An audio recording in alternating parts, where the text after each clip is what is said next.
ಆ ಗೌರವವೇ ಕಾರಣವಾಗಿ ಅವ್ರು ಯಾರು ಮಾತಾಡ್ಲಿಲ್ಲ. ಹುಟ್ಟಿಸಿದ ನನ್ನ ಅಪ್ಪಯ್ಯ ಮಾತಾಡ್ಲಿಲ್ಲ.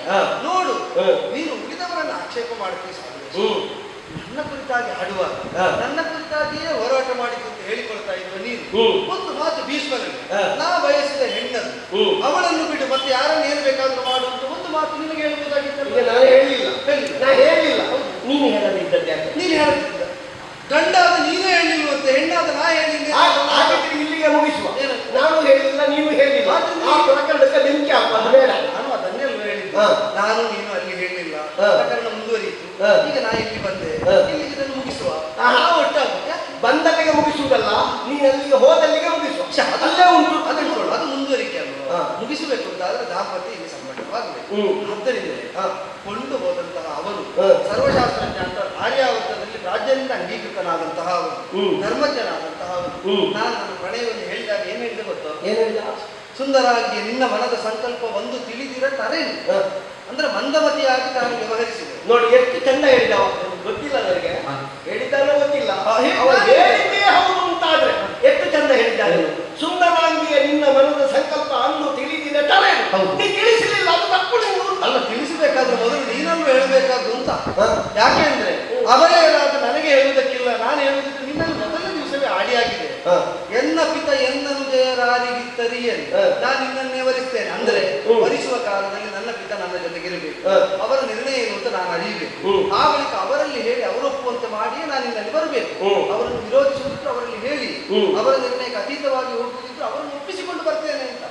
ನನ್ನ ಪಿತ ನನ್ನನ್ನು ಜಯರನ್ನು ಬೇರೆಯವರಿಗಿತ್ತು, ನಾನು ನಿನ್ನನ್ನೇ ವರಿಸುವಂತೆ ನನ್ನ ಅಪ್ಪನನ್ನು ಅನಿವಾರ್ಯ ಕಾಲದಲ್ಲಿ ನಾನು ಒಪ್ಪಿಸ್ತೇನೆ. ನನಗೆ ಸಾರ್ವಜನಿಕವಾಗಿ ಒಪ್ಪಿಸುವುದಕ್ಕೆ ಸಾಧ್ಯ ನನ್ನ ಅಪ್ಪನನ್ನು ಮಾತ್ರ. ಅಪರಿಚಿತರಾದ ಯಾವುದೋ ಚಂದ್ರವಂಶದ ಭೀಷ್ಮರನ್ನಲ್ಲ. ಇಂಥ ನಿನ್ನೆಯ ತನಕ ಯಾರು ಏನಂತ ಕೇಳಿ ತಿಳಿಯದ ವ್ಯಕ್ತಿಯಲ್ಲಿ ನಾನು ನನ್ನ ಪ್ರಣಯವನ್ನು ನಿವೇದಿಸಿಕೊಳ್ಳುವುದಾದ್ರೆ ಹೇಗೆ?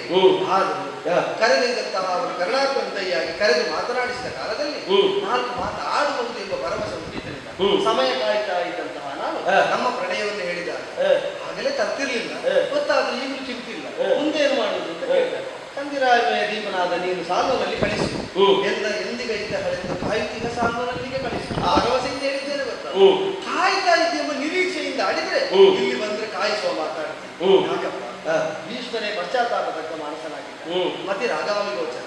ಮತಿ ಅಂತಂದ್ರೆ ನಾವು ಮಾಡುವ ಕೃತ್ಯದ ಭವಿಷ್ಯದ ಪರಿಣಾಮವನ್ನು ಗ್ರಹಿಸುವ ಸಾಮರ್ಥ್ಯ. ಅಂಬೆಯನ್ನು ತರುವುದರಿಂದ ಅವಳ ಬದುಕಿನಲ್ಲಿ ನಾನೇ ಬೇಗ ಹೆಚ್ಚಿಸಿದ ಹಾಗಾಗ್ತದೆ ಅಂತ ಗೊತ್ತಿರಲಿಲ್ಲ, ಕೊಂಡೋದ. ಆದರೆ ರಾಜ್ಯರಾದವರು ತಿಳಿದ ಬಳಿಕ ಅದಕ್ಕೆ ಪಶ್ಚಾತ್ತಾಪವನ್ನು ಮಾಡ್ತಾರೆ. ಅರಳಿದಿಂದ ಪಶ್ಚಾತ್ತಾಪ ಮತ್ತು ಅದಕ್ಕೊಂದು ಪರಿಹಾರವನ್ನು ಮಾಡುವುದಕ್ಕಾಗಿ ನನ್ನನ್ನು ಕಳಿಸಿಕೊಟ್ಟಿದ್ದಾರೆ. ದಾಂಪತ್ಯ ನೀನು ಸರ್ವರ ಸಮಕ್ಷದಲ್ಲಿ ಭಂಗಿತನಾಗಬೇಕಾಯಿತು. ನಾನು ಮೆಚ್ಚಿದ ಹೆಣ್ಣು ಅನ್ಯರ ಜೊತೆಯಲ್ಲಿ ಹೋಗಿದ್ದಾಳೆ ಅಂತ ಆತಂಕ ಪಡಬೇಕಾಗಿಲ್ಲ. ಯಾರ ಜೊತೆಯಲ್ಲಿ ಹೋದ್ರು ನನ್ನಲ್ಲಿಗೆ ಮರಳುವ ಹೆಣ್ಣನ್ನು ನಾನು ಪ್ರೇಮಿಸಿದ್ದು ಅಂತ ಧೈರ್ಯದಿಂದ ಹೇಳಿಕೊಳ್ಳಬಹುದಾದ ಅವಕಾಶ ಬರ್ತದೆ. ಆದ್ದರಿಂದಲೇ ಯಾರು ಎಷ್ಟು ದೊಡ್ಡ ಪೀಠದಲ್ಲಿದ್ದವರು ಕರೆದೊಯ್ದು ನನ್ನ ಹೃದಯ ಪೀಠದಲ್ಲಿ ವಿರಾಜಿತನಾದಂತಹ ಸಾಲ್ವೇಶ, ನಾನು ಶರಣು ಬಂದಿದ್ದೇನೆ. ಕರಗ್ರಹಣ ಮಾಡಬೇಕು, ಪರಿಹರಿಸಿ. ನಾನು ಪ್ರೇಮಿಸಿದ ಹೆಣ್ಣು ಯಾರೊಟ್ಟಿಗೆ ಹೋದ್ರೂ ತೊಂದರೆ ಇಲ್ಲ, ಕಡೆಗೆ ಗತಿ ಇಲ್ಲದೆ ಇಲ್ಲಿಗೆ ಬಂದಿದ್ದ. ಬೇಡ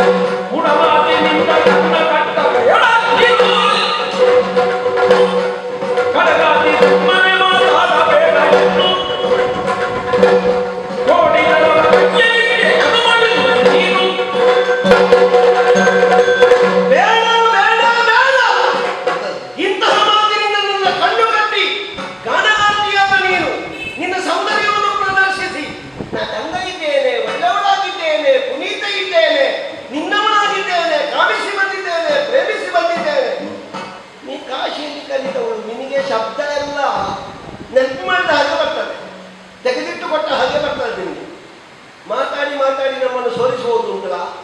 ನಾವು ಸೋಲ್ತೇವೆ, ಮಾತಿನಲ್ಲಿ ಸೋಲ್ತೇವೆ. ಆದ್ರೆ ನಿನ್ನೊಟ್ಟಿಗೆ ಜೀವನ ಮಾಡಿ ನೀರಿಲ್ಲದ ಹೊಂಡಕ್ಕೆ ಬಿದ್ದು ಬಾಗಿಲಿಲ್ಲದ ಸಾಯಲಿಕ್ಕೆ ನಾವು ತಯಾರಿಲ್ಲ. ಸಾಲ್ವೇಶ, ನಿತ್ಯ ನೋಯುವಂತಹ ಗೆಲುವು ನನಗೆ ಬೇಡವಲ್ಲ. ಒಮ್ಮೆ ಸೋತದ್ರಿಂದ ಲಭ್ಯವಾಗುವ ಶಾಂತಿ ನನಗೆ ಬೇಕಾದ, ಪ್ರೇಮ ನನಗೆ ಬೇಕಾದ. ಬದುಕಿಡೀ ನಿನಗೆ ಸೋಲುವುದಕ್ಕೆ ಬಂದು ನಿಂತಿದ್ದೇನೆ, ನೀ ಗೆಲ್ಲುವ ಮಾತಾಡ. ನಿನ್ನೊಟ್ಟಿಗೆ ಜೀವನ ಮಾಡಿದರೆ ನನಗೆ ಶಾಂತಿ ಅಲ್ಲ, ಮತ್ತೆ ವಾಂತಿ ಆಗ್ತದೆ. ಬೇಡ, ನೀ ಅಂತದ್ದು ಮಾತಾಡುವುದೇ ಬೇಡ. ನಮ್ಮ ಜೀವನದಲ್ಲಿ ಎಷ್ಟು ಪ್ರಕರಣಗಳಿದ್ದವು ನಿನ್ನನ್ನು ನೀನು ಸುಧಾರಿಸಿಕೊಳ್ಳುವುದಕ್ಕೆ. ನಿನ್ನ ಏನಂತ? ರೂಪಾತಿ ಸೌಂದರ್ಯಕ್ಕೆ ಮೆಚ್ಚಿ ವರಿಸುವುದೊಂದು ಹೇಳಿಲ್ವಾ? ಆಗ ವರನ ಮಾಲಿಕೆಯನ್ನು ಹಿಡಿದು ಮೂವರನ್ನು ತಂದು ನಿಲ್ಲಿಸಲಾಯಿತು ಸಭೆಯಲ್ಲಿ. ಆಗ ಭೀಷ್ಮನ ಪ್ರವೇಶ ಆಗಿರಲಿಲ್ಲ. ಆಗ ತಕೊಂಡು ಬಂದು ಕೈಯಲ್ಲಿರುವ ಮಾಲೆಯನ್ನು ಸಾಲ್ವನ ತೊಳೆದು ಹಾಕುವುದಪ್ಪ. ಸರಿ, ಅಷ್ಟು ಹೇಳಿದ ನೀನು ಯಾಕೆ ಹೋರಾಟ ಮಾಡುವುದಕ್ಕೆ ತೊಡಗಿದೆ? ನಾನು ಮಾಡಿ ಅಲ್ಲಿ ಹಣ ಇಲ್ವಾ? ಈಗ ನೀನು ನಾನು ನಿನ್ನ ಕೊರಳಿಗೆ ಮಾಲೆ ಹಾಕುವುದಕ್ಕಾಗಿ ಅಷ್ಟು ಬದಲಾವಣೆ ಮಾಡಿಸಿದ್ದೆ ಹೌದಾದ್ರೆ ನೀ ಹೋರಾಟಕ್ಕೆ ತೊಡಗಿದ್ಯಾಕೆ? ನಾ ಮತ್ತೆ ಹೋರಾಟಕ್ಕೆ ತೊಡಗಿದ್ದು ಆಲ್ವೇಷ ಅಲ್ಲಿಯೇ ಸನ್ನಿವೇಶ ಆಗಲ್ಲ. ಮತ್ತೆ ಹೋರಾಟ ಆಗಿ ವಿಜಯ ನಿರ್ಣಯ ಆದ ಬಳಿಕ ಆಯ್ಕೆ ನಮಗೆ ಬಿಡ್ತಾರೆ. ನಾವು ಹಾಗೆ ಆಯ್ಕೆ ಮಾಡಬೇಕಾದ್ರು ಗೆದ್ದವರನ್ನು ಮದುವೆ ಆಗುವುದು, ಮನಸೋತವರನ್ನು ಮದುವೆ ಆಗುವುದು. ಅಲ್ಲಿವರೆಗೆ ಕಾಯ್ತಾ ಉಳಿದ ಕಾಲದಲ್ಲಿ ಮಧ್ಯದಲ್ಲಿ ಬಂದದಕ್ಕೆ ನಾನು ಜನ ನನಗೆ ಕಾಣ್ತದೆ. ಪುಟ್ಟ ಸೀರೆಯ ನೆರಿಗೆ ಎಲ್ಲಿಯಾದ್ರೂ ಕಾಲಿಗೆ ತಾಗಿತು ಅಂತ ಹೇಳಿ ಎಡದ ಕೈಯಲ್ಲಿ ಸೀರೆಯ ನೆರಿಗೆಯನ್ನು ಎತ್ತಿ ಆ ಭೀಷ್ಮ ಹೇಳಿದ ತಕ್ಷಣ ನೀನು ರಥ ಏರಿದ ತಂದವೇ ನಿನ್ನ ಒಟ್ಟಿಗೆ ಇಬ್ಬರು ನಿನ್ನ ತಂಗಿಯರು ಎಷ್ಟು ಭರವಸೆ ಇದೆ. ಅವುಗಳಾದ್ರೂ ಮತ್ತೆ ಯಾರಿದ್ದು? ನೀನು ಮೊದಲೇ ಯಾರಿದ್ದು? ನಿಜವಾಗಿ ನನಗೆ ಗೊತ್ತಾಗಿದೆ. ಹತ್ತಿನಾವತಿಯಿಂದ ಒಳ್ಳೆಯ ಗಾಡಿ ಬಂದಿದೆ, ಇಂಥದ್ರಲ್ಲಿ ಕುತ್ಕೊಳ್ಳಿಕ್ಕೆ ಮತ್ತೆ ಅವಕಾಶ ತೆಗೆಯಿಲ್ಲ ಅಂತ ಹೇಳಿ ಗಾಡಿ ಮಾಡಿ ಹತ್ತುಕೊಂಡು ಗಾಡಲಾಗ್ತೀನಿ. ಅಲ್ಲ, ಈಗ ಹತ್ತಿನಾವತಿ ಗಾಡಿ ಹಾಳಾಗಿದೆ ಅಂತ ಹೇಳಿದ್ದೆ. ನಿನಗೆ ಆಗೋದಿಲ್ಲ ಅಂತ ವಂಶ ಗೊತ್ತಾಯ್ತು. ಈಗ ನೀನು ಒಳ್ಳೇದು ಅಂತ ಹೇಳುದು ನೀನೆ, ನನಗೆ ಆಗದ್ದು ಅಂತ ಹೇಳುದು ನೀನೆ. ಹಸ್ತಿನಾವತಿ ಗಾಡಿ ಒಳ್ಳೆಯದು, ಹಸ್ತಿನಾವತಿ ಗಾಡಿ ಏರಿ ಬಂದಂತ ವ್ಯಕ್ತಿ ಒಳ್ಳೆಯದು ಅಂತ ನಾವು ಹೋದದ್ದಾದ್ರೆ ಈಗ ಹಾಳಾಗ್ಲಿಲ್ವಲ್ಲ, ಹಾಗೆ ಉಂಟಲ್ಲ. ಆದ್ರೂ ನಾ ಬಂದಿದ್ದೇನಲ್ಲ. ನಾ ಹೇಳ್ಬೇಕಾ? ನನ್ನ ಮನಸ್ಸಿಗೆ ಹೊಳೆಯುವುದಿಲ್ಲ. ನೀನು ಹೋದದ್ದು ಭೀಷ್ಮ ಮದುವೆ ಆಗ್ತಾನೆ. ನಿನಗೆ ಹೋದ ಮೇಲೆ ಗೊತ್ತಾಯ್ತಾ ಹನಿಯತಿ ಮದುವೆ ಆಗುವುದಿಲ್ಲ ಅಂತ. ಆಮೇಲೆ ಅವನನ್ನು ತೋರಿಸಿದ. ನಿನ್ನ ತಂಗಿಯಂದ್ರಿಯಲ್ಲಿ ನಿಂತಿದ್ದಾಳೆ ಈಗ, ಆ ಜಾಗವನ್ನು ತೋರಿಸಿದ. ನಿನಗೆ ಅವ ಆಗ್ಲಿಕ್ಕಿಲ್ಲ ಅಂತ ಮೊದಲೇ ಇತ್ತು. ಇವ ಗಟ್ಟಿ ಇದ್ದಾನೆ ಅಂತ ಹೇಳಿ ಎಂಥದ್ದು ಸಿಕ್ಕದೇ ಇದ್ರು ಒಂದು ರೂಪ ಉಂಟಲ್ಲ, ನೀನು ಬಯಸಿದ್ದು ಉಂಟಲ್ಲ ನನ್ನಲ್ಲಿ ಅಂತ ನೀನು ಇಲ್ಲಿಗೆ ಬಂದದ್ದು. ನೀನು ಬಯಸುವಾಗಲೆಲ್ಲ ಕೊಡ್ಲಿಕ್ಕೆ ಇಡ್ಲಿಕ್ಕೆ ತೆಗಿಲಿಕ್ಕೆಲ್ಲ ಇದ್ದದ್ದಲ್ಲ. ವಿಚಿತ್ರ ವೀರ್ಯ ಕುರೂಪಿ ಅಲ್ಲ. ನಾನು ಇನ್ನೇತ್ರ ಅವನನ್ನು ಹೊಗಳುವುದಲ್ಲ. ವಿಚಿತ್ರ ವೀರ್ಯ ದುಶ್ಶೀಲನಲ್ಲ, ದುರ್ಗುಣಿಯಲ್ಲ. ಅವನಲ್ಲಿ ಪುರುಷನೊಬ್ಬನಿಗೆ ಬೇಕಾದ ಅರ್ಹತೆಗಳು ಇರುವಾಗ ಅವನನ್ನೊಂದು ಆಯ್ಕೆಯಾಗಿಯೇ ಪರಿಗಣಿಸದೆ ನಾನು ಇನ್ನಲ್ಲಿಗೆ ಬರಬೇಕು ಅಂತ ನಿನಗೆ ಒಮ್ಮೆ ಪ್ರಣಯಾನುರಕ್ತೆಯಾದಂತಹ ಹೆಣ್ಣಿನ ಮನಸ್ಸು ಗೊತ್ತಿಲ್ಲ ಸಾಧ್ಯ. ಯಾಕೆ ಅಂದ್ರೆ ಒಮ್ಮೆ ಅದನ್ನು ಅಂಗೀಕರಿಸಿದ ಬಳಿಕ ನಾವು ಬಿಡಬೇಕೆಂದ್ರೆ ಬಿಡುವುದಕ್ಕಾಗುವುದಿಲ್ಲ. ಗೊತ್ತುಂಟ ನಿನಗೆ? ನೀ ಬಿಡುವ ಮಾತಾಡುತ್ತೆ. ಹಾಗಾದ್ರೆ ಈ ತೀವ್ರತೆಯಲ್ಲೇ ನನಗೆ ಬೇರೆ ಯಾವುದೂ ಕಾಣದ್ರಿಂದ ಬಂದಿದ್ದೇನೆ. ಭೀಷ್ಮ ಬಂದಿದ್ದಾನೆ ಅಂತ ರಥ ಏರಿದ್ದ ಹೌದು, ಸಂಭ್ರಮದಿಂದ ಹೌದು, ಸಡಗರದಿಂದ ಹೌದು, ನಗಾಡ್ತಾ ಏರಿದ್ದ ಹೌದು, ಮುಖದಲ್ಲಿ ನಗು ಇದ್ದದ್ದು ಹೌದು. ಯಾಕೆ ಅಂತ ಕಾರಣ ಯೋಚಿಸಿದ್ದೇನೆ. ಯಾಕೆ? ಪ್ರಣಯ ಹುಟ್ಟುವ ಭರವಸೆಯ ತೀವ್ರತೆ ಯಾಕೆ ಹೇಳ್ತೇನೆ ಗೊತ್ತಾ? ಪ್ರಣಯಿಯಾದಂತಹ ನೀನು ಅದು ತನಕ ಏನು ಮಾಡ್ತಾ ಇದ್ದೆ? ಎದುರಾದವರನ್ನೆಲ್ಲ ಬಡೀತಾ ಇದ್ದೆ. ಬಂದದ್ದು ಭೀಷ್ಮ ಆದ್ರೆ ಎದುರಿರುವುದು ನನ್ನ ಸಾಲು ಅಲ್ವಾ? ಈಗ ರಥ ಏರಿಸಿದ ವೇಗಕ್ಕಿಂತ ಉಭಯ ಪಟ್ಟು ಅಧಿಕ ವೇಗದಲ್ಲಿ ಭೀಷ್ಮನಿಗೆ ಹೊಡೆದು ಈಗ ಇಳಿಸ್ತಾನೆ. ಭೀಷ್ಮ ಭಂಗಿತನಾಗ್ತಾನೆ ಎಂಬ ಭರವಸೆ. ಹೆಣ್ಣು ಮಗಳಾದ ನನ್ನ ಮನಸ್ಸನ್ನು ನೋಡಿ ಬಿದ್ದ ಮೇಲೆ ದಿಗ್ಭ್ರಮೆಯಿಂದ ಏನು ಮಾಡಬೇಕು ಅಂತ ತೋಚಲಿಲ್ಲ. ಏನು ಮಾತಾಡ್ಬೇಕಿತ್ತು?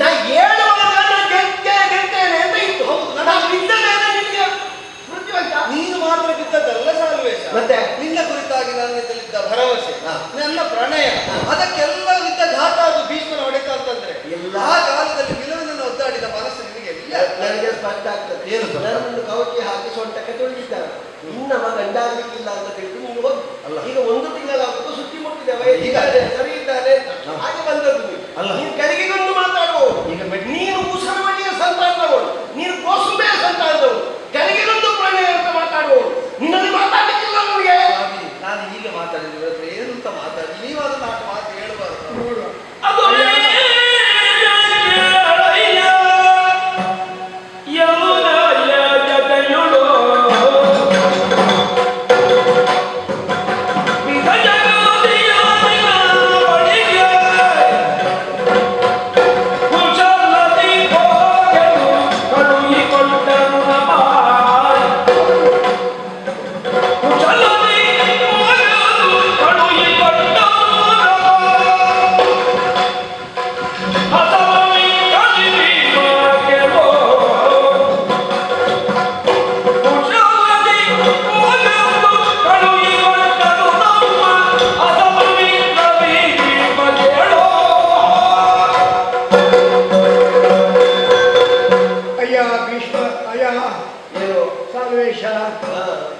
ಭೀಷ್ಮಾಚಾರ್ಯರ ಬಳಿಗೆ ಹೋದಂತಹ ಇವಳನ್ನು ನೀನು ನಿಂದಿಸಲೇ ಸಮಯವನ್ನು ಹಾಳು ಮಾಡ್ತಾ ಇದೀಯ. ಭೀಷ್ಮಾಚಾರ್ಯರು ಕೊಂಡು ಹೋದ ಹೆಣ್ಣು.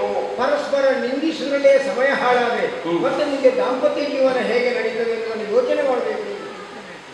ದಾಂಪತ್ಯವೇ ಇಲ್ಲ ಇಲ್ಲ ಅಲ್ಲ, ಭೀಷ್ಮಾಚಾರ್ಯರು ಹೋದಲ್ಲಿಗೆ ಇವಳು ಹಾಗಾಗಿದ್ದಾಳೆ ಹೀಗಾಗಿದ್ದಾಳೆ ಎನ್ನುವ ಕಲ್ಪನೆಯನ್ನು ಮಾತಾಡ್ತಾ ಇದ್ದೀನಿ. ಭೀಷ್ಮಾಚಾರ್ಯರು ಹಾಳು ಮಾಡಿದ್ದಾರೆ ಅಂತ ಹೇಳುವುದೇ ಅಲ್ಲ. ಯಾವಾಗಲೂ ಮನುಷ್ಯನಿಗೆ ವಿಶ್ವಾಸ ಅನ್ನೋದು ಮುಖ್ಯ. ವಿಶ್ವಾಸದಿಂದ ನಡೆದ ಈ ಪ್ರಪಂಚದಲ್ಲಿ ಪ್ರತಿಯೊಂದು ವ್ಯವಹಾರವೂ ಮುಂದುವರಿಯೋದಕ್ಕೆ ಸಾಧ್ಯ ಇದೆ. ವಿಶ್ವಾಸ ಒಂದಿದ್ರೆ ಅಂದ್ರೆ ಇಲ್ಲ, ಜೀವನ ಒಂದು ಸರಿ ಆಗ್ತದೆ. ವಿಶ್ವಾಸ ಕೆಡಬಾರ್ದು. ಅದೇ ನಾನು ಹೇಳಿಕೊಂಡ್ರೆ ಈಗ ವಿಶ್ವಾಸದ ಬಗ್ಗೆ ಒಂದು ಉದಾಹರಣೆ ಹೇಳ್ತೇನೆ. ಮದುವೆಯಾದ ಬೆನ್ನಿಗೆ ತನ್ನ ಹೆಂಡತಿಯನ್ನು 3 ತಿಂಗಳಲ್ಲಿ ಮನೆಯಲ್ಲಿ ಬಿಟ್ಟು 5 ವರ್ಷ ಒಬ್ಬ ವಿದೇಶ ಪ್ರಯಾಣ ಮಾಡ್ತಾನೆ. 5 ವರ್ಷ ಬಿಟ್ಟು ಬರ್ತಾನೆ. ಆಗ ವಿಶ್ವಾಸ ಅಲ್ಲಿ ಉಳಿದಿರ್ತದೆ. 3 ತಿಂಗಳಲ್ಲಿ ಬಿಟ್ಟು ಹೋದಂತ ನನ್ನ ಹೆಂಡತಿ ತಪ್ಪು ದಾರಿ ತುಳಿಯುವುದಿಲ್ಲ ಅಥವಾ ವಿದೇಶಕ್ಕೆ ಹೋದಂತ ನನ್ನ ಗಂಡ ನನ್ನನ್ನು ಮರೆಯುವುದಿಲ್ಲ ಎನ್ನುವ ವಿಶ್ವಾಸದಲ್ಲಿ 5 ವರ್ಷ ಬಿಟ್ಟು ಬಂದಾಗಲೂ ಅವರಲ್ಲಿ ಪರಸ್ಪರ ಪ್ರೇಮ ಅನುಕೂಲವಾಗ್ತದೆ. ಸಾಂಸಾರಿಕವಾದ ಜೀವನ ಸುಗಮವಾಗಿ ನಡೆಯುತ್ತದೆ. 5 ವರ್ಷದಲ್ಲಿ ಬರುವಾಗ ಮನೆಯಲ್ಲಿ 1.5 ವರ್ಷದ ಮಗು ಇದ್ರೂ ಇವರಿಗೆ ವಿಶ್ವಾಸ ಅದು ಗೊತ್ತಿಲ್ಲ ನನಗೆ. ಅದು ನಿನ್ನ ಅನುಭವಕ್ಕೆ ಬಂದದನ್ನು ನನ್ನಲ್ಲಿ ಒತ್ತಿ ಹೇಳ್ಬೇಡ. ನನಗೆ ನನ್ನ ಎದುರಲ್ಲಿ ನೀನು ಮಾತಾಡಬೇಡ. ಯಾಕಂದ್ರೆ ಬಂದಾಗೆ ನನ್ನನ್ನು ದೇವರು ಅಂತ ಹೇಳಿ ನೀನು ಪೂಜೆ ಮಾಡಿದೆ. ನಾನು ದೇವರು ನಿನ್ನ ಪಾಲಿಗೆ ಹೌದಾಗಿದ್ರೆ ನನ್ನ ಮಾತಿಗೆ ವಿರುದ್ಧ ನೀನು ಮಾತಾಡಬೇಡ. ಬಾಯಿ ಮುಚ್ಚಿಕೊಂಡು ಕೂತ್ಕೊಳ್ತೀನಿ. ಒಂದಕ್ಕೊಂದು ಕಲ್ಪನೆ ಮಾಡಿ ಮಾತಾಡಬಾರ್ದು. ನಾನು ಆಗ್ಲೇ ಹೇಳಿದ್ದೇನೆ, ಕಣ್ಣಿಗೆ ಕಾಣೋ ದೇವರು ಕಂಡ್ರೆ ಏನು ಮಾತ್ರ ಮತ್ತೆ ಯಾವುದೋ ನನ್ನ ನಾಲಿಗೆ ಕೆಟ್ಟ ಶಬ್ದ ಬರುವಾಗ ನೀನು ಅದಕ್ಕೊಂದು ದಾರಿ ಮಾಡಿಕೊಡ್ಬೇಡ. ಒಂದು ಮನೆಯ ಒಳಗೆ ನಾವು ಕೋಟಿಗಟ್ಟಲೆ ಹಣವನ್ನು ಇಟ್ಟು ಅಪಾರವಾದ ಚಿನ್ನವನ್ನು ಇಟ್ಟು ರಾತ್ರಿ ಮನೆಯನ್ನು ಬಿಟ್ಟು ಹೋಗುವಾಗ ಬಾಗಿಲು ಹಾಕಿ ಒಂದು ಬೀಗ ಅಂತ ಹಾಕ್ತೇವೆ. ಆ ಸಣ್ಣ ಬೀಗದ ಮೇಲೆ ನಮ್ಗೆ ಅಷ್ಟು ವಿಶ್ವಾಸ. ಯಾಕಂದ್ರೆ ಈ ಪ್ರಪಂಚದಲ್ಲಿ ವಿಶ್ವಾಸ ಅನ್ನೋದು ಮುಖ್ಯವಾಗಿರ್ತದೆ. ಯಾಕೆ ಬೀಗದ ಮೇಲೆ ವಿಶ್ವಾಸ? ಅದನ್ನು ತೆಗೆಯುವ ಕೀಲಿಕೈ ನಮ್ಮಲ್ಲೇ ಉಂಟು ವಿಶ್ವಾಸ. ಹೌದು, ಆದ್ರೆ ಬೇರೆ ಕಳ್ಳ ಕೀಲಿಕೈ ಹಿಡ್ಕೊಂಡು ಹೋಗ್ತಾರೆ ಎನ್ನುವ ಆ ಕಲ್ಪನೆ ಇಲ್ಲದೆ ನಾವು ಸೋಲು. ನಾವು ಅದನ್ನು ಉಪಯೋಗಿಸಿ ಬೀಗ ಹೊಡಿತಾನೆ, ಆ ಪ್ರಶ್ನೆ ಬೇರೆ. ಇಲ್ಲಿ ವಿಶ್ವಾಸ ಮುಖ್ಯ ಅಂತ ಮಾತ್ರ ಹೇಳಿದ್ವಿ ನಾನು. ಈಗ ಗಂಡಸಾದಂತಹ ಭೀಷ್ಮಾಚಾರ್ಯರು ಹೆಣ್ಣಾದಂತಹ ಇವಳು ಹೋದಲ್ಲಿಗೆ ಅವಳು ಹಾಳಾಗಿದ್ದಾಳೆ ಅನ್ನೋ ತಪ್ಪು ಕಲ್ಪನೆಯನ್ನು ಮಾಡ್ತಾ ಇದ್ವಿ. ಯಾಕಂದ್ರೆ ಗಂಡು ಅಂತಂದ್ರೆ ಬೆಂಕಿ ಇದ್ದಾಗೆ, ಹೆಣ್ಣು ಅಂತಂದ್ರೆ ಬೆಣ್ಣೆ ಮುದ್ದೆ ಹಾಗೆ ಎನ್ನುವ ಮಾತನ್ನು ಲೋಕದಲ್ಲಿ ಉಂಟು ಅಲ್ವೇ? ಭೀಷ್ಮಾಚಾರ್ಯರು ಆ ಲೆಕ್ಕದಲ್ಲೂ ಹಾಗಾಗೋದಕ್ಕೆ ಸಾಧ್ಯ ಇಲ್ಲ. ಭೀಷ್ಮಾಚಾರ್ಯರು ಯಾರು? ಗಂಗೆಯ ಮಗ. ಗಂಗೆ ಅಂತಂದ್ರೆ ಶೀತಲವಾದಂತಹ ಗಂಗೆ. ಒಂದು ಬೆರಳು ಸೋದಿದ್ರೆ ಇಡೀ ಮೈ ಕೊರಿತದೆ, ಅಷ್ಟು ಚಳಿ ಇರ್ತದೆ, ಹೆಚ್ಚು ಕೊಡ್ತಾ ಇದೆ. ಆ ಗಂಗೆಯ ಮಗ ಇವ ಭೀಷ್ಮಾಚಾರ್ಯ ಅಂದರೆ ಮಂಜುಗಡ್ಡೆ. ಮಂಜುಗಡ್ಡೆ ಇದ್ದಲ್ಲಿ ಬೆಣ್ಣೆ ಮುದ್ದೆ ಹೋದ್ರೆ ಗಟ್ಟಿಯಾಗಿದೆ ತರುವುದಕ್ಕೆ ಸಾಧ್ಯ ಇಲ್ಲ. ಅದರಲ್ಲಿ ಯಾವುದೇ ಹೆಣ್ಣು ಮಕ್ಕಳನ್ನು ಸ್ಪರ್ಶಿಸಿದ್ರೆ ಇದಕ್ಕೆ ಒಂದು ಉದಾಹರಣೆ ಕೊಡ್ತೇನೆ ನಾನು. ಮಂಜುಗಡ್ಡೆಯಲ್ಲಿ ಇಟ್ಟರೆ ಹಾಳಾಗೋದಿಲ್ಲ. ಮಂಜುಗಡ್ಡೆಗೆ ಹಾಳಾದ ಪ್ರಕರಣ ಉಂಟಲ್ಲ, ಮಂಜುಗಡ್ಡೆಯಲ್ಲಿ ಹಾಳಾಗಿದೆ. ಗಂಗೆಗೆ ಶಾಪ ಸಿಕ್ಕಿದೆ ಅಲ್ಲ, ಅದು ಪ್ರಕರಣ ಬೇರೆ. ನಾನು ಮಂಜುಗಡ್ಡೆ ವಿಷಯ ಅಂದ್ರೆ ಗಂಗೆ ವಿಷಯ ಇದ್ದಲ್ಲ, ಮಂಜುಗಡ್ಡೆ ವಿಷಯ ನೀನು ತಿರುಗಿಸಿದ್ದೆ ಮಾತಾಡ, ಏನೆಲ್ಲ ಮಾತಾಡಬೇಡ ನೀವು. ಹಾಗೆ ಈಗ ಭೀಷ್ಮಾಚಾರ್ಯರು ಯಾವುದೇ ಹೆಣ್ಣು ಮಕ್ಕಳನ್ನು ಕೆಟ್ಟ ದೃಷ್ಟಿಯಿಂದ ನೋಡುವುದಿಲ್ಲ ಎನ್ನುವುದಕ್ಕೆ ಒಂದು ಉದಾಹರಣೆಯನ್ನು ಕೊಡ್ತೀನಿ. ಏನು? ತಂದೆಗೆ ಮದುವೆ ಮಾಡಿಸುವಂತಹ ಸಂದರ್ಭದಲ್ಲಿ ಆಗ ಘನಘೋರವಾದಂತಹ ಪ್ರತಿಜ್ಞೆಯನ್ನು ಮಾಡಿದರು. ಒಂದು ಈ ಪೃಥ್ವಿ, 2 ಸೂರ್ಯಚಂದ್ರರು, 3 ಮೂರ್ತಿಗಳಾಣೆ, 4 ವೇದಗಳಾಣೆ, ಪಂಚಭೂತಗಳಾಣೆ, ಷಡ್ಶಾಸ್ತ್ರಗಳಾಣೆ, 7 ಋಷಿಗಳಾಣೆ, ಅಷ್ಟದಿಕ್ಪಾಲಕರಾಣೆ, 9 ಗ್ರಹಗಳಾಣೆ, 10 ದಿಕ್ಕುಗಳಾಣೆ, 11 ರುದ್ರರಾಣೆ, 12 ಆದಿತ್ಯರ ಆಣೆಯಾಗಿಯೂ ಈ ಪ್ರಪಂಚದಲ್ಲಿ ಅದು ಬೇಡ, 14ಕ್ಕೆಲ್ಲ 14 ಬೇಕಾದ್ರೆ ಮಾಡುವ ನಿನಗೆ ಅದಲ್ಲ. ಈ ಪ್ರಪಂಚದಲ್ಲಿರುವ ಎಲ್ಲಾ ಹೆಣ್ಣು ಮಕ್ಕಳು ನನ್ನ ಮಾತಿಗೆ ಗಂಗೆಗೆ ಸಮ ಅಂತ ಹೇಳಿದ್ದಾರೆ. ಅಂತಹ ಶಪಥವನ್ನು ಮಾಡಿದಂತಹ ಭೀಷ್ಮಾಚಾರ್ಯರು ಇವಳ ಮೈಯನ್ನು ಒಂದು ವೇಳೆ ಸ್ಪರ್ಶ ಮಾಡಿದರೆ ತನ್ನ ತಾಯಿಗೆ ದ್ರೋಹ ಮಾಡಿಯಾಗುವುದಿವೆ. ಆದ್ದರಿಂದ ವಯೋವೃದ್ಧರಾದಂತಹ ಜ್ಞಾನವೃದ್ಧರಾದಂತಹ ನನ್ನ ಜೊತೆಯಲ್ಲಿ ಕಳಿಸಿಕೊಟ್ಟಿದ್ದಾರೆ. ಹೆಚ್ಚೆಚ್ಚೆ ಒಂದು ಮಾತು ಹೇಳ್ತೇನೆ, ದಾರಿಯಲ್ಲಿ ಬರುತ್ತಿರುವಂತಹ ಸಂದರ್ಭದಲ್ಲಿ ವಯೋವೃದ್ಧರಾದಂತಹ ನನಗೆ ನಡೀಲಿಕ್ಕಾಗುವುದಿಲ್ಲ, ಕೈ ಹಿಡಿದು ನಡೆಸು ಅಂತ ಹೇಳುವಾಗ ಈ ಪ್ರಪಂಚದಲ್ಲಿ ನಾನು ಮನಮೆಚ್ಚಿದ ನನ್ನ ಪ್ರಿಯತಮನಾದಂತಹ ಸಾಲವನ್ನಲ್ಲದೆ ಈ ಪ್ರಪಂಚದಲ್ಲಿ ಯಾರ ಗಂಡು ಮಕ್ಕಳ ಮುಖವನ್ನು ನೋಡುವುದಿಲ್ಲ ಅಂತ ಹೇಳಿ ಪ್ರತಿಜ್ಞೆ ಮಾಡಿದ್ದಾರೆ. ನೀವು ನೋಡಿದ್ದೀರಿ ಕೈಗೊಳ್ಳಲಿಕ್ಕೆ. ಇದೇ ನಿನ್ನ ಅಸಂಬದ್ಧ. ಅಲ್ಲಿಗೆ ನಿಮಗೆ ಭೀಷ್ಮಾಚಾರ್ಯರು ಹೊಡೆದು ನಿಮಗೆ ಮಂಡೆಗೆ ಬಿಟ್ಟಾಗಿದೆ. ನನ್ನ ಕೈಯೇ ಹಿಡಿಯಿಲ್ಲ, ಮತ್ತೆ ಅವನ ಕೈ ಹಿಡಿತಾಳ ಅಂತ ಅವರು ದೇವರಲ್ಲಿ ಅಲ್ಲಿನ ಹಿಡಿಯಿಲ್ಲ. ಕಡೆಗೆ ಹೇಳಿ ನಿಲ್ಲಿಸುವುದು ದಾರಿಯಲ್ಲಿ ಬರುವಾಗ ನಾ ಕೈ ಕೊಟ್ಟರೆ ಹಿಡಿಯಿಲ್ಲ ಅವಳು. ಹಾಗಾಗಿ ಅವಳು ಮಟ್ಟಿರುತ್ತೆ ಅಂತ. ಪುಣ್ಯಾತ್ಮ, ನನಗೆ ನಡೆಯಲಿಕ್ಕಾಗದ ಸ್ಥಿತಿಯಲ್ಲಿ ಕೂತ್ಕೊಂಡಾಗ ಕೈ ಹಿಡಿದು ಎಬ್ಬಿಸು ಅಂತ ಹೇಳಿ ಆಗ ಅವರ ಹತ್ರ ಮಾತಾಡೋದು ನನಗೆ ಸೊಂಟ ಕೊಡ್ತದಂತೆ. ನಿಮಗೆ ಮಂಡಿಗೆ ಬೇಕಾಗಿದೆ. ದೇವರ ಸ್ವಾಮಿ, ಈ ಯುವತಿಯರೆಲ್ಲ ಮುದುಕರಿಗೆ ಕೈ ಕೊಡುವುದಿಲ್ಲ ಎನ್ನುವುದು ನಿಮ್ಮ ತಿಳುವಳಿಕೆ. ಹಾಗಾದ್ರೆ ಕೋಲಿಡುವ ಅಂತ ಹೇಳಿದಾಗಲೂ ನನಗೆ ಸ್ಪರ್ಶ ಜ್ಞಾನ ಆದರೂ ನಾನು ಅವನನ್ನಲ್ಲದೆ ಬೇರೆ ಯಾರು ಮುಟ್ಟುವುದಿಲ್ಲ ಅಂತ ಹೇಳಿದ್ದಾರೆ. ಸಂದು ಸಂಕಲ್ಪ ಬರ್ತದೆ ಅಂತ ಇರ್ಬೋದು. ಹಾಗಾಗಿ ನಿನ್ನ ಮೇಲೆ ಎಷ್ಟು ಪ್ರೀತಿ ವಿಶ್ವಾಸ ಇಟ್ಟಿದ್ದಾಳೆ ಅನ್ನೋದು ಅದ್ರಲ್ಲಿ ನೆನಪಡ್ಬೋದು. ಈಗ ಇದರ ಬಗ್ಗೆ ನಿಮಗೆ ಭರವಸೆ ಇಲ್ಲ ಅಂದ್ರೆ ನಾನು ಇನ್ನೊಂದು ವಿಷಯ ಹೇಳಿದ್ದೇನೆ. ನಾನು ಆಗಲಿಂದ ಮೇಲಲ್ಲಿ ಕುಡಿಸ್ತಾ ಇದ್ದೇನೆ. ಏನು ನಾನು ಬಲ್ಲೆ, ನಾನು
ಅದು ಎಷ್ಟು ಸಿಗ್ತದೆ ಎನ್ನುವುದು ಅನಿರೀಕ್ಷಿತ ಅಲ್ಲ ಸ್ವಾಮಿ, ಇಷ್ಟೇ ಸಿಗ್ತದೆ ಎನ್ನುವುದು ನಿರೀಕ್ಷಿತ. ನೀನು ಅದನ್ನೇ ಲೆಕ್ಕ ಹಾಕಿದಂತೆ ಇರ್ಬೋದು, ನಾನು ಅದನ್ನು ಲೆಕ್ಕ ಹಾಕಿದಲ್ಲ. ಆಗ ವರ್ಷವೂ ನಾವೇ ಬೇಕಲ್ಲ, ಅದನ್ನು ತೃಪ್ತಿ ಉಂಟು. ಬೇಕು ಬೇಕು, ಯಾಕಂದ್ರೆ ಸುಮದಂತೆ ಮನಸ್ಸು ಅರಳುವುದು ಎಲ್ಲರದ್ದು ಅರಳುವುದಿಲ್ಲಲ್ಲ. ಹಾಗಾಗಿ ಈಗ ನಾನು ಕುಡಿಸ್ತಾ ಇದ್ದದ್ದು ಏನು, ನಾನು ನನಗೆ ಜ್ಯೋತಿಷ್ಯ ಮತ್ತೆ ಗಣಕೂಟ ತಾರಾವಳಿ ಇದೆಲ್ಲ ನೋಡ್ಲಿಕ್ಕೆ ನನಗೆ ಸರಿಯಾಗಿ ಗೊತ್ತುಂಟು. ನಾನೇನು ಕಲಿತು ಬಂದದ್ದಲ್ಲ. ಈ ಪ್ರಪಂಚದಲ್ಲಿ ತುಂಬಾ ಮಂದಿ ಗಂಡು ಮಕ್ಕಳಿಗೆ ಹೆಣ್ಣು ಮಕ್ಕಳು ಇರ್ತಾರೆ. ಯಾವುದೋ ಒಂದು ಊರಿನ ಹೆಣ್ಣು, ಯಾವುದೋ ಒಂದು ಊರಿನ ಗಂಡು, ಯಾವುದೋ ಒಂದು ಸಂದರ್ಭದಲ್ಲಿ ಪರಸ್ಪರ ಭೇಟಿಯಾಗಿ ಅಲ್ಲಿ ಪ್ರೇಮ ಅವತರಿಸಿ ಹಾಗೆ ಪರಸ್ಪರ ಮಾತಾಡಿಕೊಳ್ಳುವುದುಂಟು. ದೂರದಲ್ಲಿ ಹೂತೋಟದ ಮನೆಗೆ ಹೋಗಿ ನಿನಗಾಗಿ ನಾನು, ನನಗಾಗಿ ನೀನು, ನಿನ್ನೊಳಗಿನ ನಾನು, ನನ್ನೊಳಗಿನ ನೀನು, ನೀನು ನೀನಾಗಿ ಉಳಿದ್ರೆ ನಾನು ನಾನಾಗಿ ಉಳಿದ್ರೆ ಬದುಕಿನಲ್ಲಿ ಇನ್ನೇನು ಅಂತ ಯೋಚನೆ ಮಾಡಿ ಕೊನೆಗೆ ಪರಸ್ಪರ ಪ್ರೇಮಿಸಿ ಮದುವೆ ಆಗುವ ಹಂತಕ್ಕೆ ಬರ್ತಾರೆ. ನಿಮ್ಮ ಸುದ್ದಿ ಹೇಳುದು ಅಲ್ಲ, ಊರವರ ಸುದ್ದಿ. ಮದುವೆ ಆಗುವ ಹಂತಕ್ಕೆ ಬರ್ತಾರೆ. ಆಗ ಯೋಚನೆ ಮಾಡ್ತಾರೆ, ಒಂದು ವೇಳೆ ಮದುವೆ ಆದರೆ ನಮ್ಮ ದಾಂಪತ್ಯ ಜೀವನ ಹೇಗೆ ನಡೀತದೆ, ಮುಂದೆ ಹೇಗೆ ಸಾಗಬೇಕು ಎನ್ನುವ ಬಗ್ಗೆ ವಿಚಾರಣೆ ಮಾಡಿ ಚರ್ಚೆಯನ್ನು ಮಾಡಿ ಕೊನೆಗೆ ಜ್ಯೋತಿಷ್ಯನ ಮೊರೆ ಹೋಗುವುದು ಅಂತ ಇರ್ತದೆ. ಜ್ಯೋತಿಷ್ಯರಂದ್ರೆ ಆ ಫಲಕ ಹಾಕಿ ಕೂತ್ಕೊಳ್ತಾರಲ್ಲ, ಅವರಲ್ಲ, ಯಾರ್ಯಾರ ಕಟ್ಟಡದಲ್ಲಿ ಅದಲ್ಲ, ಇಟ್ಟು ಅಂತ ಕೊಟ್ಟು ಅದಲ್ಲ. ಮತ್ತೆ ಬೇಕಾದ್ರೆ ನಾನು ನಿಂತಿದ್ದ ಚಂದವಾಗಿ ಹೇಳ್ತೇನೆ. ಈಗ ನಾನು ಕಲಿತು ಬಂದದ್ದಲ್ಲ, ನಾನು ಗರ್ಭಸ್ಥ ಜ್ಯೋತಿಷಿ. ನಾನು ಆ ಕಲಿತೆಲ್ಲ ಮಾಡುವವರೇನು ಫಲಕ ಹಾಕಿ ಕೂತ್ಕೊಂಡು ಅವರು ತುಂಬಾ ಮಂದಿ ಇರ್ತಾರೆ. ಹೇಗೆ ಯಾಕೋ ಒಂದು ಮಾಳಿಗೆ ಮನೆಗೆ ಕೂತ್ಕೊಂಡು ವಿದ್ಯೆ, ಉದ್ಯೋಗ, ಸ್ತ್ರೀ ಪುರುಷ ವಶೀಕರಣ, ಮಾನಸಿಕ ಚಿಂತೆ, ಸಾಲಬಾಧೆ, ಸತಿಪತಿಯರ ಕಲಹ, ಸಂತಾನ ದೋಷ, ನಿಶಕ್ತಿ, ನರದೌರ್ಬಲ್ಯ, ಮಾಟ, ಮಂತ್ರ, ಮಾರಣ, ಕೃತ್ರಿಮ, ಭಯ, ಅಂತರ್ಪಿಚಾಚಿ, ಪಿತೃಪಿಚಾಚಿ, ಆಕರ್ಷಣ, ವಶೀಕರಣ, ವಿದೇಶ ಪ್ರಯಾಣ, ಗಾಂಧರ್ವ ಸಂಮೋಹಿನಿ, ದುಷ್ಟಶಕ್ತಿ, ಸರ್ವದೈವ ಸಂಗಮ, ಆದಿಶಕ್ತಿ, ಪರಾಶಕ್ತಿ ಯುಕ್ತ, ಅತಿಘೋರ ನಿಗುಡ, ದೈವಸ್ತುತಿ, ತಂತ್ರಜ್ಞಾನ, ವಾಸ್ತುದೋಷ ಅಂತ ಹೇಳುವವರು ಅವನಿಗೆ ಕೂತ್ಕೊಳ್ಳಿಕ್ಕೆ ವಾಸ್ತು ಸರಿಯಿಲ್ಲದೆ ಯಾರ್ಯಾರ ಮಾಳಿಗೆ ಮನೆಯಲ್ಲಿ ಕೂತ್ಕೊಂಡು ಇಂಥ ಸಂಖ್ಯೆಯ ಕೊಠಡಿಯಲ್ಲಿ ನಮ್ಮನ್ನು ಭೇಟಿಯಾಗಿದೆ ಅಂತೇಳಿ ಫಲಕ ಹಾಕಿರ್ತಾರೆ. ಪಾಪ ಅವರು ಭದ್ರಕಾಳಿಗೆ ಒಂದು ಉದ್ಬತ್ತಿಯನ್ನು ಹೊತ್ತಿಸಿ ಒಂದು ಲಿಂಗವನ್ನು ತುಂಡು ಮಾಡಿ ಅದು ಕುಂಕುಮದಲ್ಲಿ ಮುಳುಗಿಸಿ ದಾರಿ ಬಗ್ಗೆ ಹಾಕ್ತಾರೆ. ಇವತ್ತು ಯಾರು ಕುರಿಗಳು ಬಲಿಪಶುಗಳು ಬರ್ತಾರೆ ಅಂತ ಹೇಳಿ ಯಾರು ಬರ್ತಿದ್ದಾಗ ಮತ್ತೊಂದು ಗಟ್ಟಿ ಉದ್ಬತ್ತಿಯನ್ನು ಹೊತ್ತಿಸಿ ಮತ್ತೆ ಲಿಂಗವನ್ನು ತುಂಡು ಮಾಡಿ ದಾರಿ ಬಗ್ಗೆ ಹಾಕ್ತಾರೆ. ಅಂತ ಜ್ಯೋತಿಷಿ ನಾನಲ್ಲ. ನೀವು ಯಾವಾಗ ಅದನ್ನು ದಾಟಿದ್ದು? ನಾನು ದಾಟಿಲ್ಲ, ದಾಟಿಗೆ ನಿಮಗೆ ದಾಟಿ ಮಂಡಿ ಬೇಕಾದದ್ದು ಬೇರೆ. ಹಾಗಾಗಿ ನಾನು ಗರ್ಭಸ್ಥ ಜ್ಯೋತಿಷಿ. ನಾನು ತಂದೆಯ ರಕ್ತದಿಂದಲೇ ಬಂದದ್ದು ನನಗೆ. ಹಾಗಾಗಿ ನಾನು ಮುಖ ನೋಡಿ ಹೇಳಬಲ್ಲೆ. ರಕ್ತದಲ್ಲಿ ಜ್ಯೋತಿಷ್ಯ ಮಾತ್ರ ಬಂತ, ಬೇರೆ ಏನಾದರೂ ಅದು ಬಂದ್ರೆ ನಿನ್ನ ಕುಟುಂಬದವರಿಗೆ ಬಂದಿತ್ತು, ನನಗಲ್ಲ. ನಿಮ್ಮ ಅಪ್ಪನ ರಕ್ತದಲ್ಲಿ ನನ್ನ ಕುಟುಂಬಕ್ಕೆ ಬರಬಹುದು, ಯಾಕಂದ್ರೆ ಬ್ರಾಹ್ಮಣರಷ್ಟು ಗೌರವಿಸ್ತೇನೆ. ಹಾಗಾಗಿ ಬೇರೆ ಯಾವುದೇ ಉದ್ದೇಶದಿಂದ ಹೇಳಿದ್ದಲ್ಲ. ನಾನು ಅಷ್ಟೊತ್ತಿನ ಕುಡಿಸ್ತಾ ಇದ್ದು, ಕರೀತಾ ಇದ್ದ ನಿಮ್ಮ ಗಣ ಕೂಟ ತಾರಾವಳಿ ಪರಸ್ಪರ ಹೊಂದಾಣಿಕೆ, ಯೋಳಿ ಕೂಟ, ರಡ್ಡಿ ಕೂಟ, ವರ್ಷಕೂಟ, ನಾಡಿ ಕೂಟ, ವೇದ ಕೂಟ, ಗಣ ಕೂಟ ಇದೆಲ್ಲ ಪರಸ್ಪರ ಹೊಂದಾಣಿಕೆ ಆಗ್ತಾ ಉಂಟು. ಒಂದೇ ಮಾತಲ್ಲಿ ಹೇಳಿದ್ರೆ ಹೆಣ್ಣು ನಿಮಗೆ ಒಲಿದು ಬಂದಿದ್ದಾಳೆ. ಈಗ ಒಂದು ತೆಂಗಿನ ಗಿಡ ಒಳ್ಳೆದುಂಟು, ಅದನ್ನು ಹಾಗೆ ಬಿಟ್ಟರೆ ಬಿಸಿಲ ಬೇಗೆಯಲ್ಲಿ ಕರೆಕ್ಟ್ ಕವರಿ ಹೋಗ್ತದೆ. ಅದನ್ನು ಒಂದು ಒಳ್ಳೆ ಜಾಗೆಯಲ್ಲಿ ನೆಟ್ಟು, ಫಲವತ್ತಾದ ಮಣ್ಣಲ್ಲಿ ನೆಟ್ಟು ಅದಕ್ಕೆ ಗೊಬ್ಬರ ಹಾಕಿ ನೀರು ಹಾಕಿದ್ರೆ ಆ ಮರ ಬೆಳೆದ ಮೇಲೆ ಒಳ್ಳೆ ಫಲ ಕೊಡ್ಬೋದು. ಸ್ವಾಮಿ, ದೊಡ್ಡ ದೊಡ್ಡ ಮರಗಳನ್ನು ಸಾಕಿ ಪ್ರಯೋಜನ ಇಲ್ಲ. ಈ 3 ವರ್ಷದಲ್ಲೇ ಬರುದು ಸಣ್ಣ ಗಿಡ ಉಂಟಲ್ಲ ನಿಮ್ಮ ಹಾಗೆ, ಹೌದು, ಅದು ಭಾರಿ ಫಲ ಕೊಡ್ತದೆ. ಮತ್ತೆ ದೊಡ್ಡ ಅಮಟೆ ಮರ ಎಲ್ಲ ಮನೆ ಕಟ್ಟಲಿಕ್ಕೆ ಆಗುದಿಲ್ಲ, ಸಣ್ಣ ಮರವೇ ಮನೆ ಕಟ್ಟಲಿಕ್ಕೆ ಆಗುದಿಲ್ಲ, ನೆಟ್ಟಿಟ್ಕೊಳ್ಳಿ. ಹಾಗಾಗಿ ಕ್ಷೇತ್ರ ಒಳ್ಳೆದುಂಟು, ಬೀಜವು ಒಳ್ಳೆದುಂಟು. ಈ ವರ್ಷ ಒಂದು ಕೃಷಿ ಮಾಡಿದ್ರೆ ಒಳ್ಳೆ ಫಲ ಸಿಗಬಹುದು ಎನ್ನುವ ಕಲ್ಪನೆ. ಯಾಕಂತಂದ್ರೆ ನೀನು ಹೇಳಿದ್ದೇವೆ, ಹೆಣ್ಣು ಮಕ್ಕಳು ಗಂಡು ಮಕ್ಕಳಿಗೆ ತಾನಾಗಿಯೇ ಒಲಿದು ಬರಬೇಕು. ಒಲಿದ